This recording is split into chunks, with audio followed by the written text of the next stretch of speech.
ज्ञान वो इन्वेस्टमेंट है जिसका डिविडेंड यानी मुनाफा जीवन के अंत तक मिलता रहता है। मैं ऐसा मानता हूं कि एक सामान्य जिंदगी जीने के लिए इंसान को रोटी कपड़ा और मकान के अलावा अगर किसी चीज की सबसे ज्यादा जरूरत होती है तो वो है शिक्षा, एजुकेशन। आपके पास यदि धन है तो आप उसे गोल्ड में कन्वर्ट कर सकते हैं। धन हो या सोना, दोनों के कम होने का या खो जाने का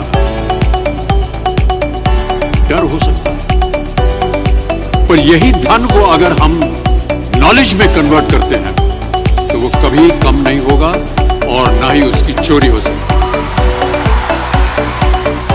देखिए, जीवन में मुझे बहुत सी बातों ने प्रभावित किया है।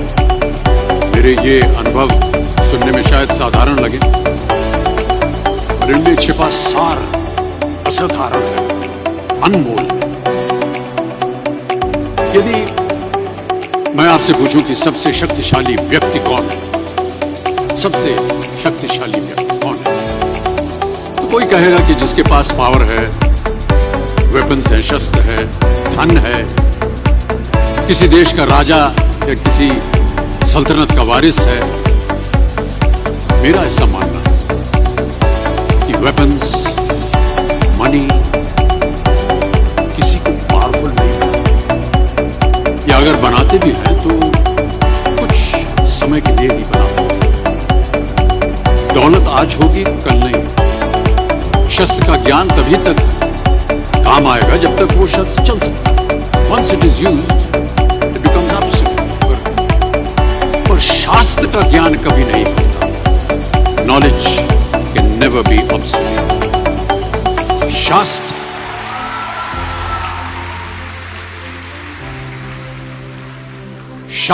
ज्ञान शस्त्र ज्ञान से ज्यादा असरदार, प्रभावशाली और शक्तिशाली होता है।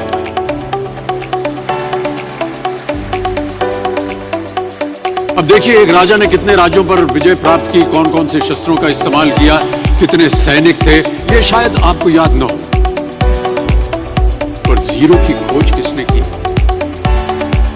बल्ब का आविष्कार किसने किया, राष्ट्रगान किसने लिखा, ओथेलो मैकबेथ की रचना किसने की, ये आपको जरूर याद है।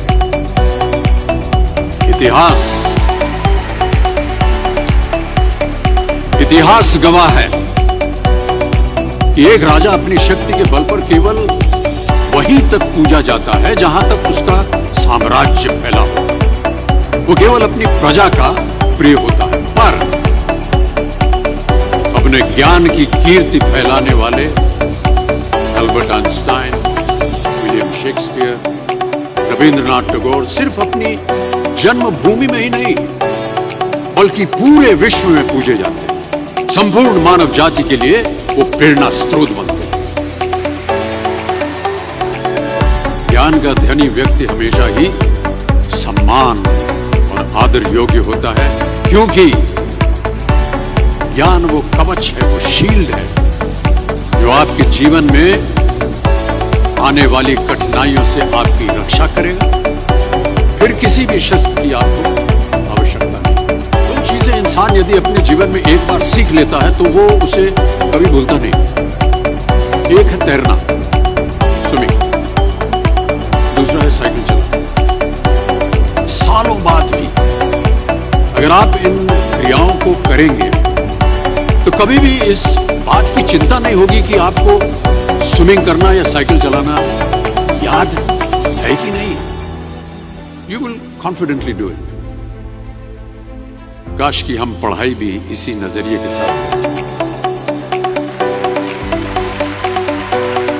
That when you will chase knowledge, numbers will always follow. देखिए, महाभारत में जब गुरु द्रोणाचार्य ने एकलव्य को अपना शिष्य मानने से और अपने गुरुकुल में लाने से इनकार कर दिया था, तो एकलव्य ने क्या किया, अपने गुरु की प्रतिमा, एक मूर्ति बनाई और केवल उस मूर्ति से प्रेरणा लेकर ही धन और विद्या सीखने में वही सफलता प्राप्त की जो बाकी योद्धाओं को द्रोणाचार्य के गुरुकुल में रहकर हुई। उस प्रतिमा के रूप में एकलव्य को हमेशा अपने गुरु के पास रहने का एहसास था। और जब गुरु साथ में हो तो सफलता हासिल करने से आपको कोई भी नहीं रोक सकता।